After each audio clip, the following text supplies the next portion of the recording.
and we wanted to try to explain to our audience in Britain, where they don't have death row, what it's like for people like you who are in this situation. Gregory Russeau says he wants the world to know who he really is. Someone said to me, you have a right to get out there and tell people, show people who you are. And everybody behind me said, do it, Bear. That's what they call me. They call you Bear? Bear, Big Bear. So I signed yes. Are you in a cell by yourself? Yeah, single cell, a table, top shelf. Very small for a man my size anyway, so it's very small. Weakens the mind, make you vulnerable if you allow it. But my hope is I'm fighting for freedom. And until I'm strapped to the gurney or they open the doors, then I'm gonna keep fighting. That's my hope. I mean, I don't hope to spend the rest of my life locked up. I'm not hoping for a stay to continue interacting in this environment. That's not what I'm asking and working on. So most people do, so they just want to live. And I mean, I wish us all to live, but this is not a place for a human being. So you're not wanting your death penalty to be converted to life imprisonment? That would be... No, ma'am. That would be worse? To me, I'm innocent of this charge. And sentencing you to death by lethal injection. Gregory Russeau was tried and convicted 13 years ago for the killing of 75-year-old James Syvertson in his hometown of Tyler, Texas. How long does it take? The victim was brutally attacked, his head beaten in with a blunt object. We asked the Syvertson family for an interview, but they declined. Here's what Mr. Syvertson's daughter said at the time of Russeau's conviction. I mean, there's always a payday for what you do, and I think he got what, what's coming to him, and we're satisfied with the verdict. The daughter of the man who was killed said that you were getting what you deserve. Do you deserve to be killed? No, ma'am, because, in this situation, victims' family never get closure because they don't understand what closure is. They really feel like that they stand in this courtroom and they listen to the state put on evidence that they consider to be truth because they looking for justice. The predatory nature of his attack on Mr. Syvertson shows you there was a thrill in that for him. And I think that just shows what a monster he really is.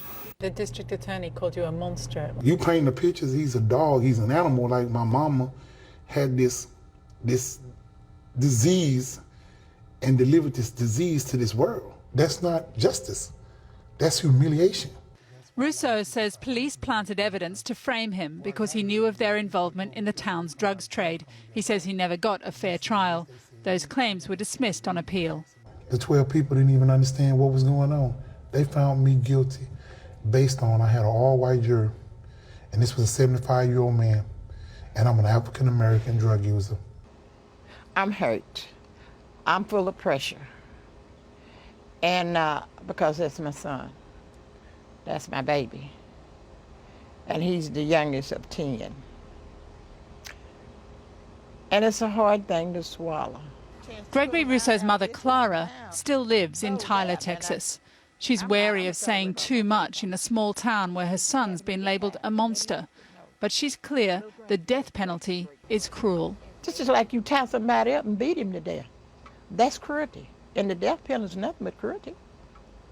I may be saying the wrong thing, but ain't that what you think about it? Cruelty? That's all it is. Gregory's mother has no intention of witnessing her son's execution inside the death house at Huntsville Prison. But Jason Clark, who works for the prison system, will be there. If you have life without parole as an option, why do you need a death sentence? Isn't it just barbaric? No. The death penalty is the law in Texas. So if you commit a heinous crime, kill a child, kill a police officer, kill multiple people, that is a sentencing option for that person. But given that the number of wrongful convictions, for example, that we've become aware of over the years, even the number of people who've been on death row and who've ultimately been found not to be responsible for the crimes they were convicted for, doesn't that inject a sense of doubt that means that there should be a reconsideration of the death penalty?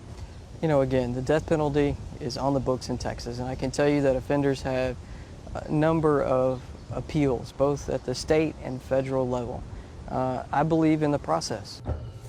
At yesterday's clemency hearing, the 7-member panel voted unanimously that Gregory Russeau's sentence will be carried out tomorrow. And are you thinking about what that moment will be? Are you imagining it? Are you trying not to think about it? What are you doing with that? I've witnessed a lot of people over the course I've been here walk out this building, never see them again, and I pray that they have peace. So doing my praying for them, I was praying for myself because I'm already in line. So when that day comes, I'm at peace today. So I have no problem laying down on that gurney to accept whatever the state trying to do to me. But it's not going to change the fact that they're strapping an innocent man to a bunk and inserting drugs in him just to get their satisfaction.